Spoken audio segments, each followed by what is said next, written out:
Hubo un tiempo en el que el grunge dominaba los medios. Change the face of commercial music.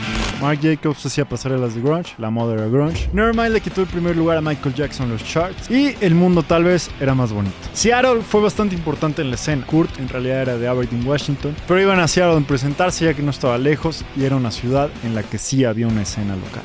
Seattle no era una ciudad importante, era corporativa, llena de gente de cuello blanco, haciendo aviones y cosas corporativas. En los 80s, los medios los describen como un buen lugar para vivir con buen clima, bonita naturaleza, cascadas, etc.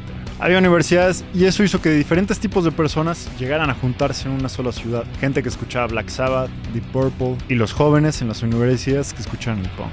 Y sin que se dieran cuenta, esa fue la fórmula perfecta para que existiera el grunge. Como ninguna banda quería presentarse en Seattle, ellos mismos crearon su propia escena. Ellos mismos apoyaban su banda y la escena local era grande. La gente sí estaba interesada en lo que hacía Soundgarden, The Melvins, Alice in Chains. Se presentaban en un bar llamado Bug y en 1984 se presentó Black Flag en Seattle.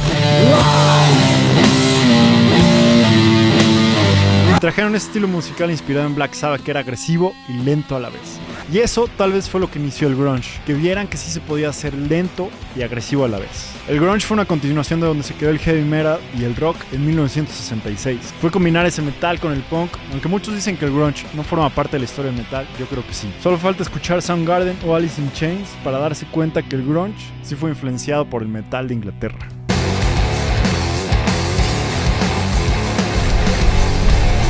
En esa época lo que dominaba era el glam metal. Y la verdad es que ya estaba volviendo algo bastante hedonista con lo que la gente ya no podía empatizar. No podían empatizar con ese estilo de vida, pero sí podían empatizar con Kurt, que era una persona normal, que era una persona como cualquier otra que solamente quería hacer música por el hecho de hacer música. De hecho, el glam metal se empezó a dar cuenta que ya estaban muriendo y empezaron a tratar de treparse ese movimiento y cambiaron un poquito su estilo de música.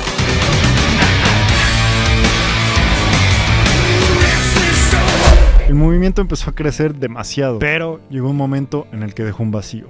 La muerte de Kurt, Pearl Jam estaba peleado con Ticketmaster y eso no le permitía presentarse en grandes lugares. Soundgarden se había separado, Alice in Chains estaba en hiatus. Todo cambió y después solamente quedaron bandas que ya eran parte de un movimiento, parte de una major. Y esa escena de bandas que hacían música por el hecho de hacer música se volvieron cada vez más difíciles de encontrar. Solo quedaba gente buscando ser firmadas por una major, gente que iba a Seattle a ver si alguien los veía, pero con la intención de la fama, no con la intención de hacer arte. Solamente eran bandas que escuchaban falsas para llenar ese vacío. Fue culpa de las discográficas que intentaron subirse a ese movimiento y crearon bandas que sonaban a eso, pero eran bandas falsas. Eso dejó un vacío de identidad y ya no había ninguna escena. Después de eso llegó el movimiento post-grunge, que aunque ellos dicen que no tiene nada que ver con el grunge, yo creo que esas bandas no existirían si no fuera por el grunge. Bandas como Creed, como Nickelback.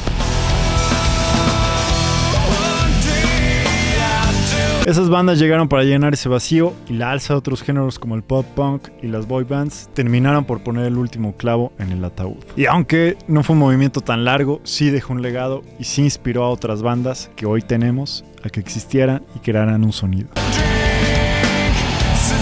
¿Y ustedes por qué creen que haya muerto el grunge? ¿Qué le faltó a ese movimiento y qué hace falta para que vuelva a pasar un movimiento como ese?